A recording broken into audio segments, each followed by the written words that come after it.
passe l'artiste. Super, encore un but sensationnel. 25 points. That's a brilliant bit of follow-up play by Mahe. Oh my goodness me, what a shot. Sagosen setter det hen! Han setter den! De er i semifinale igjen! Hello everyone and welcome to the Uninformed Handball Hour's first pre-EHF Euro 2022 special. It's Chris O'Reilly and with me, beside me, in his apartment, Brian Campion. Hello, Chris. Welcome to my apartment. Thank you very much. And over in Copenhagen, for now, it's Alex Gulish. How's it going? How you going? How you going, Chris? How you going? How you going? First words of the podcast. All the way over in Copenhagen, Australia, it's Alex Gulish. How you going? How you doing, Chris? How you doing, Brian? I always seem to be the one left out. It's two of you in one location and me in another room. But hopefully, in this championship, that's not going to be the case. No, that's hopefully not going to be the case, at least not for all of it. We are back for another EHF Euro collaboration. This will be the fourth one we do. And the second time we're doing a women's championship. We did it 2 years ago under very, very weird circumstances when Brian was stuck in a hotel for 3 weeks and then came to Gothenburg to cover the final weekend. So, yeah, we're all going to, at one point or another, all eventually be on site for that. But Alex, I think people who've read the intro or who read the blurb know what's coming later, but we do have the first of our pre-championship interviews coming, and we always manage to get some big hitters before the championship, and this time is no different. We have 3 of these pre-championship interview podcasts coming up. This one features one of the co-hosts in Montenegro's Jovanka Radicevic and Djurdjina Jaukovic, and kind of 2 generations of Montenegrin players, both currently still playing for the team. Speak a little bit more about the 2 of them and what we're going to talk to them in a moment, but I'm going to pass it over to Alex to tell us all about the Women's EHF Euro 2022. Exactly. So the EHF Euro 2022 will take place across 3 countries. One of them you just mentioned, which is Montenegro, as well as Slovenia and North Macedonia. So exciting prospects for all of those countries participating in. First-time hosts, all of them, I believe. Is that right? First-time hosts, all of them. And if it feels like the tournament is coming a little bit fast, that's because it is. The tournament is a little bit earlier than what we're used to, traditionally running into December. But there's a small thing called the World Cup in football going on around that time. So this tournament takes place between the 4th and the 20th of November, which gives us an opportunity to see a lot of exciting teams, and we'll be speaking to a lot of the exciting teams throughout the tournament. So the 3 of us will be based across the 3 countries and finally getting together in Ljubljana for the big finals that will happen there in a huge arena, the 12,460 capacity arena in Stozice. That's probably said really, really poorly, but that will host the semi-finals and finals. With the other places are Celje, Podgorica, and Skopje, which will be host cities. Where are you going to be based, Brian? So I'm starting in North Macedonia. I'll be there for the preliminary round and then the main round also. And then I will move to Slovenia and Ljubljana on the 17th. And then I will spend the rest of the tournament in Ljubljana with you 2 lovely gentlemen. Mm. And Chris, how's your journey looking? Mine is very Slovenia focused. Having now spoken to the players, and maybe that's giving away too much that we've done the interview before we've done the intro. Is that bad? I do feel like I want to go over to Podgorica now just for that first week, but I'll be in Celje, and I'm sure that'll be great as well. I'm going to be commentating the group in Celje, which is Denmark, Sweden, Slovenia, and Serbia, which I think is perhaps the most exciting group of them all. And then going over to Ljubljana for the rest of the championship. So, that'll be nice. Brilliant. And I'll be joining the championship in Ljubljana for the main round and onwards, where not only will we be bringing lots of podcast episodes, so as we said, there's at least 3 preview interviews with some big stars, the first of which you'll hear today. We'll also have some pre-tournament podcasts, as well as a podcast coming out every second day throughout the championship. And not only that, you can also catch us live on the EHF Euro Twitch channel, where I'll be doing some hosting, Chris will be doing some hosting, and the 3 of us will be together for many, many live and raw content, unedited, Uninformed Handball Hour podcasts. So lots of exciting things coming your way. On top of that, we're also going to be keeping you up to date on what's going on with the rest of the handball world. But today, our focus is Montenegro. Yeah, I love how you said raw there. That's I think the big takeaway when we do live things, it's raw. That is very... I'm not sure it's a selling point, but okay. I don't know. Yeah, people seem to enjoy it, so we're still here. That's why people do like the raw stuff. But yeah, we'll talk a little bit more in depth, I think, about the championship as we get closer to it, and maybe we'll talk a little bit about Montenegro after this interview.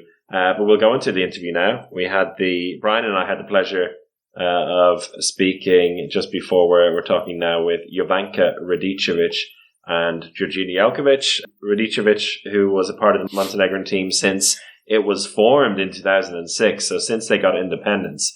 So she's been a part of that team since the very beginning. I was a key player 10 years ago when they won Olympic silver and Euro gold, which we look back on a little bit. Back then, Jaukovic was just 15 years old, and it wasn't much later that she actually became a part of the team and has since then become a key member of the squad as well. So it's kind of 2 generations that have melded into one in this interview, which is really nice. They're going to speak to us a little bit about that, the memories of 10 years ago, the spirit of the Montenegrin team that makes them such a nightmare for every other team to play against, and what they're looking forward to next month. So it's been 10 years since Montenegro won their gold medal at the EHF Euro in 2012. And of course, you both had very different connections to that event. Jovanka, of course, you were a player at the time, and Djurdjina, you were more of a budding player. I'd like to ask you both the same question. What are your personal memories of that time?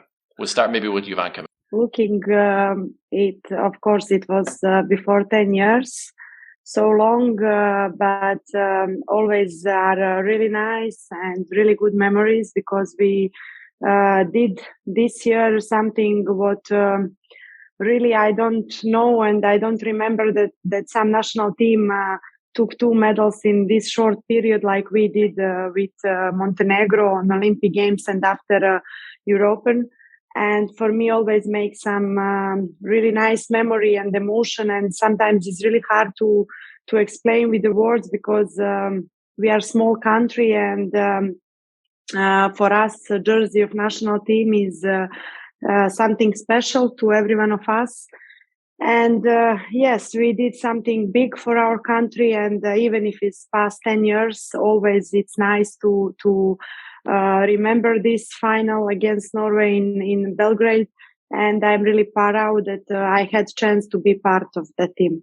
For me, in that moment, I was 15 years old, and I was in my hometown, Nikšić, watching all this championship tournament. And I can say that I could just dream that one day I can play with these players. Also, I didn't know them like personally. I was just looking at them like stars, and that I was so happy. And it's stupid to talk what they did for our country to win gold medal on this big championship. It was something so big, and they represent our country in the best way. I was so happy that I have a chance after to play with them, and also what I can say for what they did, it's just for really big respect. And as you said, you were just 15 at the time. Do you remember what kind of, or what handball was to you then? Because it wasn't so much longer or later until you started playing at a senior level, but did you already know then that you wanted to become a professional, and that, you know, playing with these players at a world level was something that you were destined to do? Yeah, I was really dreaming. And when I started to play handball, I was really dreaming that one day I will play for senior national team. But in that moment, I could say that I was really dreaming that I can play with them.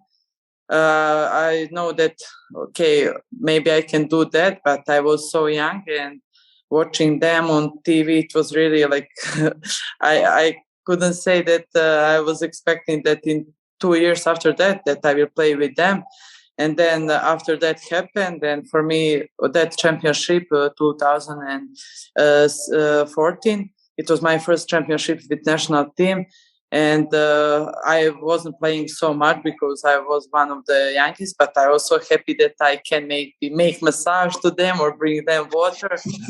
I was just to be with them, to be around stars, and also to feel good with them. And I also learn a lot from them. They are really big players, big names, and they all the time help to us younger players. They talk about their experience, and I think like it was really like a long time ago that we didn't win some medal, and this championship, maybe it's some sign, but we're gonna see. And Jovanka, has she ever given you a massage or brought you some water? But really now I'm watching Djurdjina how she's talking, and really she's young, but I really want to say that from the beginning until now she's really the sweetest child, and I can say that she was always had big respect for the old player. She was always even if she was young, she was really knew it all the time, her rules in the team. She was responsibility for everything, and she never was late. She was always on the time. So from first day until now, she's totally the same. And I'm really happy that she has career like now, and of course in front of her is a big future. And I know that now she is the leader, of course, also in our national team. And for us, she's so important. We saw last championship without her that it's totally different, because she is very important for us in defense and in attack, and also for the music. Without her, trust me, it's really boring in national team. Like red color on my face. She's always DJ in our national team. Oh, yeah? Okay. I'm for the music. Like going back to 2012 a little bit again, because I mean, also an interesting side note is that Djurdjina is as old as you were then in that championship. So maybe that's another nice sign for you coming into this one. But as you said, so much happened in 2012. I mean, going back to the Olympics, and that silver medal must have been so huge for the country, because it was Montenegro's first medal of any kind at an Olympic Games. You were part of the team, Jovanka, basically from the very beginning in 2006, right? So you had been there from the baby steps all the way to achieving all of this. And was that something that, when you started with the team when you were 19 and Montenegro was this newly independent nation, that you could have imagined that you'd be achieving this kind of thing? Everything happened 2010 when we were in a world championship in Brazil, if I could remember, but I think yes. Where we were there, like everybody expected that we will make something big, even if we in that period had really good team. But we played there really bad, and we came home. We lost almost all games, and after that, I knew it that we will do something big in some next years. And it comes after 2 years, because I think that when you have on two position all the time really good two players like we had in that period, for all big success you need time, you need the progress, you need to be together many years to feel each other if you want to make something big. And I think these 2 years we had really important meetings where we decide we want to make something, or it's better to don't play for national team. And I think these 2000 these 10 years when we lost on a world championship, it was the key for success in this 2012. And of course, on Olympic Games, no one didn't expect that we will make something big, because we were there like outsider when we compare with another national teams. But I think we had this chemistry between us. We really work like family. We live like family. And also we had quality. In that period, we had on all position two good players.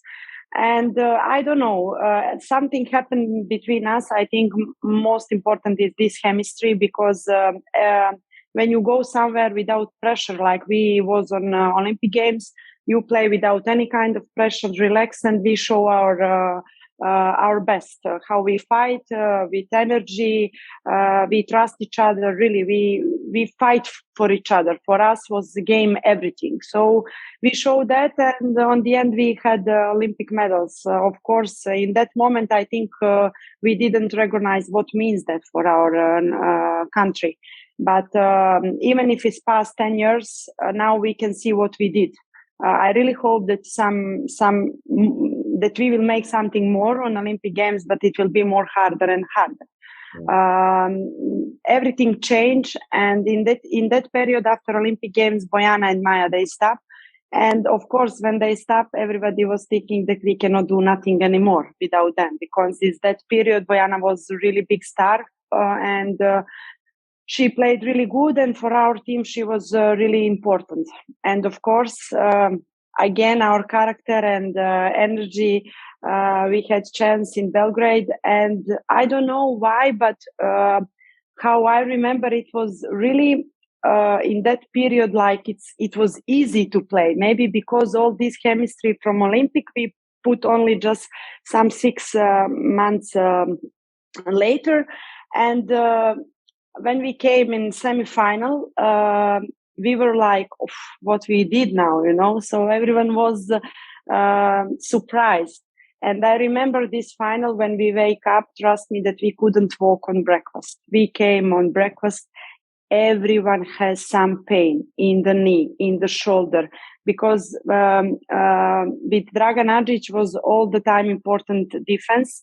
And for us also, and we drain a lot of energy for defense, And this morning when we wake up, we came on breakfast, everybody for one table, and we were watching each other like how we will play final today. Everyone has some big pain, And of course, in our head always was this final, how we lost on Olympic Games. I never talk about referee, and I don't want to speak about these things, but all this make us more stronger. So I knew that we will not lose the final. And final was really amazing with extra time. And I say if we will play 2 days against them, we will not lose this final, because this chemistry and this power and this, for me, most important thing, science with the eyes show that this is ours. So we will not lose that. And all this, really, when I think back and when I look our national team, this is most important. So until we will have this inside us, I think we have chance to make something. And now this is good sign what Jiko say, that after many years and everything what we did for our country, we deserve that we are part of organization of European Championship. Beautiful. Thank you. That was lovely. But do you think it's, for both of you, the big memories of 2012 and the Olympic Games is something that is like a spirit that's continued on through the team, even though since then maybe you've had some ups and downs, that it's a motivation to keep going, basically, that the memories of those two big events This, what Jaka said, this energy and this our character, it's our biggest weapon. Like, if we have this, we can play really against the best teams. Maybe sometimes we don't have. I know that we have great players, but if you look like every team, they have on every position 2 or 3 great players, and then it's like sometimes easier to change. And also during championship, you always have 7 or 8 games, and if you want to play on big level, it's hard if it's just one player in that position. But I think with this energy and everything what we have inside ourselves, like I think that we are raised like this. We all the time fight for something, and this is what we have. And also one time, Per Johansson, our coach, he just said to us, "You are the only team that I need to say, be calm, save your energy, because we are all trying to give something." And this is what I really like in our team. And also now when I'm speaking about this, I just want to go on the court to play, and I know that all girls have this. And when we play like a team, when we behave and live like a family, we really can make big things. Yeah, because myself and Chris were talking about this beforehand. We were saying that you're the type of team that when it comes to a final tournament that almost nobody wants to play against for the reasons that you just said. Is that something you talk about as a team, that like, we're known for this and this is what we stand for? We're going to fight for every single ball and we're never going to make any game easy, no matter who it is. But you are right. I think that nobody don't like to play against us. But I think it's because of this energy and emotion. And sometimes it's... I play really long handball, and I'm 20 years here, and from the beginning with national team. But sometimes it's really hard to explain what means for all of us this jersey for national team. For me, it's me, it's my family, it's all country who lives there. So we know how country like us, how they support us, and I'm like Jiko say, I'm so excited when I'm thinking now that we will play in front of our fans. But like you said, nobody don't like to play against us because of that. Because I think that they know that if they want to win against us, they need to be really, really, really good, because we will never give up. Doesn't matter what will happen, we will never give up. And I think this is what young generation also start to have. We also try to speak with them, but they also have this, even if we don't have sometimes the big quality, not always. We can see many games also in men's, in women's handball. Favorite, it's not only on the paper. You should show that on the court. So even if we are not many times favorite, I think if you are not afraid to go out on the court and stand and show your power, then show me that you are better than me. I will not pull myself from you, but you need to show me that you are better than me. And I think this attitude and how we enter on the warm-up, that's why Per was always saying, I need to put your energy down, because we from locker room start to have this energy, just to start. Of course, sometimes it's not good because you lose and drain many energy, but this is how it is in national team. And when we don't have this, we lost all the time. It's basic. Of course, sometimes you need to also have some quality and some calm things in the important moment. But without energy and without this showing emotion, it's really hard to play. In the couple of years after 2014, so after your first tournament, Djurdjina, it seems like, looking at it from the outside, they were maybe some of the most difficult years for the team. So around 2016 at the Olympics, where some players were leaving the team. There was a bit of a generational change just after that as well. And as you said, Montenegro is not the biggest country in the world, so it's not guaranteed that you're always going to be able to develop players to come into the team.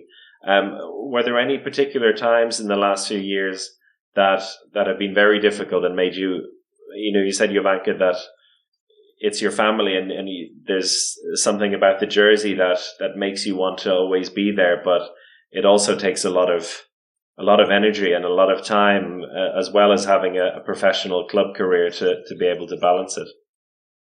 Yeah, like in these years, in our national team, we changed a lot of things. Also, we changed 4 coaches, I think, and all of them, they have some different system, and in some periods it was good, in some periods it wasn't so good. And also, like you said, when some players stopped to play handball, like it was hard because we are not France or Norway to have like 20 players who are just waiting to be in the senior national team. Like we are all the time searching for some young players who can maybe in 5-6 years help to us. And this is really like a big problem for all coaches who was there. But also I can say that these years and like championships, and also when we don't make result or when we make a result, it's big experience for us. Maybe because we get more chance like to play. Also when I was 18 years old, I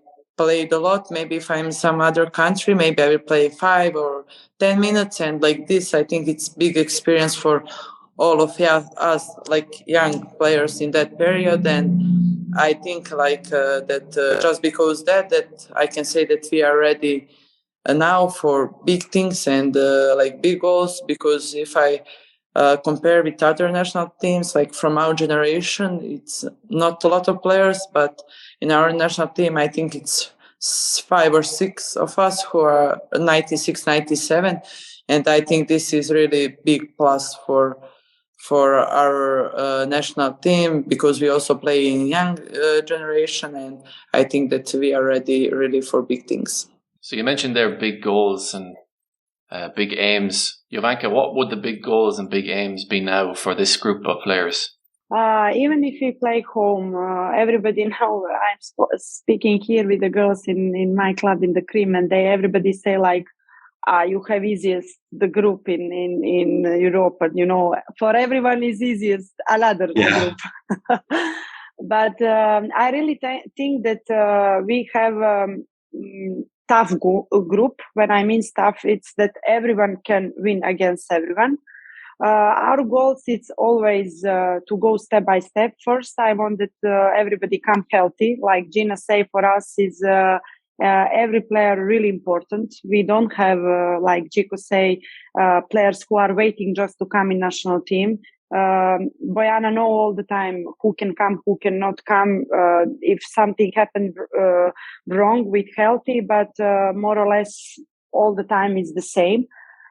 We go step by step. First is Spain, and we really start before to prepare for this game. Many teams change the teams, so we will see. We will go first against Spain, and I think that always this first game is the hardest game, because everyone expects something, and you are with full adrenaline. Everyone want to win, and that game can be really big. If we win, will be really big for future. And of course, it will be the hardest game, but I really trust in my team. I really hope that our tribune will be full with our fans, and that they will push us, and then with them we will make first victory. Of course, there is Germany and Poland, and they have really also amazing team. Last championship we lost against Poland. German, now we can see how they play girls in Bitterheim. In Champions League. So really it will be tough and hard group, but we go step by step. We will see. I really think that we have team for something big, and that now it's time to show that. You mentioned the fans there and hoping that they fill it up. Have you heard much about what it's like back in Podgorica and what the ticket sales are like? Because we know that from the Djurdjina days that when there was Champions League semi-finals and finals, that there's a lot of people out there who can be passionately behind the Montenegrin players and teams. And do you have a feeling that it's going to be like that next month, that you're going to get these passionate crowds and have them by your side? I really think that will be like that. I really hope that first everyone will feel who came in Moracha, how it looks. I don't know if you had any kind of chance to watch how was when men's play now this qualification in Moracha. And also if we come back, like you said, when Budućnost played this semi-final and final, it's not because it's my country, but I really think that this passion what our fans has for national team, it's really something crazy, you know. So you cannot, you can play. I always say you can play in front of them without warming up. Even if they wake up you at 2 during the night and you go to play, everyone will go to play because they are really make for you something big. I really hope that Tribune will be full. Of course, it's not hard. It's not easy situation. It's very hard with everything. Also, we know that situation this with Corona, never know what's can happen. Still until now, it's always up and down. But I really believe that, first of all, that they will see what we deserve and that they will know that we really need their help. And I really believe that also Federation will do something because of ticket, because even if you look, it's not so cheap to buy this ticket, special because family who has 2-3 kids, it's not easy to give €100 for the game if we know that they don't have big salary. So I'm really thinking about everything, but I really hope that Federation and they will do something, and that also fans who want to support us will be with us. And I also want to use now chance to invite all of people to come to watch us. And also I think that we deserve that. And I know how people in Montenegro, they really like handball. They follow us during all the time. And I think it will be great to play in the full arena. And also it's dream of every player, like to play big championship home. And we have now this chance, and we don't know if we will have again after. And I think really that we need everyone to be here in this hall. And I will do my best to call when we pass in Skopje that from Skopje they come to support us. we did talk about that. It's like every step in the journey from Podgorica to Skopje, then to Ljubljana. It's a bit of a Jovanka Radicevic tour. And your club career. I hope that this is signs from God also from me. I really hope that now it's time to make something big with national team. It's really my big, even if I spoke with Jiko and I say, even if I have this medal, really, it's my biggest dream. And I'm thinking about this really a lot. And I really hope that we will have lucky and that everybody will be healthy and that I will pass all this country where Montenegro and after Skopje where I was 5 years, and I hope they will come to support Montenegro and after here in Ljubljana. But okay, now it's long time to speak about long steps really. But I'm really proud of because I'm so long in national team like Montenegro, even if sometimes we had success, sometimes we not, but this living with these girls and this chemistry and this it's something what I will always keep in my mind, and all this cannot compare with nothing, because 20 years I'm in handball and it's something big, you know, and on the end you will always remember only nice things. I would just say in every city we will have minimum 300 Joka fans there. Just yes, we will. That's okay. Yeah. We did mention before that 10 years ago, Joka was the age you are now, and there was that amazing success. Of course, definitions of success can change over time. And besides wanting to take it step by step, what do you, at the age of 25, what would you define success at this championship with this team? Well, look, this is also some saying what you say now. But I think that I really believe in our team. Also, like for me, I had some like hard period behind me. It's about my injury and everything, but I promised everyone that I will come back stronger, and I'm doing everything for this. And also, when this happened to me, first what I said, okay, it's better now and not after when it's European Championship. And I think that all of us, that we are really ready for this. And I can say that every night before I go to sleep, it's all the time thinking about championship. Like, I don't know why. And I said, okay, now I will go just be calm and sleep immediately. And then I'm dreaming, okay, it's Spain, Germany, Poland. It's just like thinking like a lot of things in my head. Like my brain is working like crazy. But I think really I believe in this team, and also I know that all of the girls, they are just waiting for November to be together, and also that now I think that really now it's the time, and we don't want to promise that we will like go for medal for sure. Everyone have these goals, all of us have big goals, but I also only what I can promise that we're gonna fight from first game, from the first minutes to the last minutes, and we will give everything for our country, for our family, to make all of them proud. And I hope at the end that we're gonna have good result. It sounds lovely, and I think Brian said it already. You said it yourselves as well. For everything you've done for Montenegro handball and for the country, I think you definitely deserve this moment of a home championship for a week, and we look forward to you hopefully enjoying that. Of course, Jiko, you didn't take with me in medal, so Exactly. I just can say that really she's back stronger than she was before. She's killer now. I think so. Make some list for music. Now I need to have focus on this. Now it was too much focus on now time. DJ list. So what kind of music do you take to the dressing room? Oh my! It's better to don't ask. Podcast is over. Okay. She has everything. Almost. But Jiko is DJ, everything. Okay, what about this then? What about this? If you win a medal at the Euro, you have to publish the list for us. Okay, the playlist of music. Deal. Yes. But I'm annoying because before the game I always make some list, and then I go in bus with music, and then I go to everyone to push. Okay, you need to sing now. Like we need to sing. Like they just. I said I need some feedback, like some information, and I think also this is also what I like. I like to share my positive energy, and also I want to feel everyone before the game, that everyone is here, everyone is wake up like ready to fight, and I need to prepare good for this championship.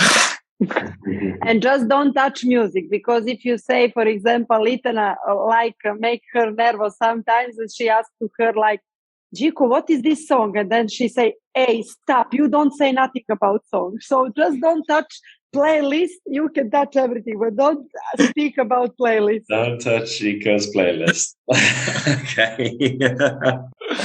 Thank you so much for talking to us. It's a pleasure again to hear from both of you, and great to see you're both fit and healthy. Hopefully you'll stay so as well, and we look forward to seeing you in action again soon.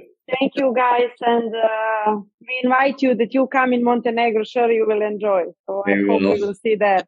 Beautiful. Not so big, but it's beautiful country. I look forward to seeing you in action, and take care, and talk to you soon. Thank you so much. Bye. Bye.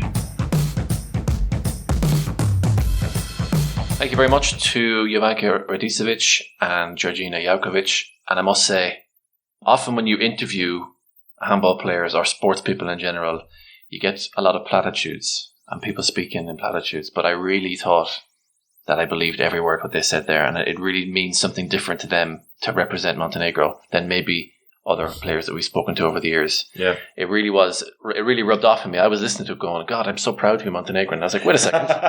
No, I'm not. The country itself, it kind of reminds me in some ways of like Ireland when Ireland competes in sport, because it is a small country and sometimes they punch above their weight. Often don't. But Montenegro in handball definitely do that. And I think that's always good to remember how they managed to compete at this level. And we got a bit of an insight into that now.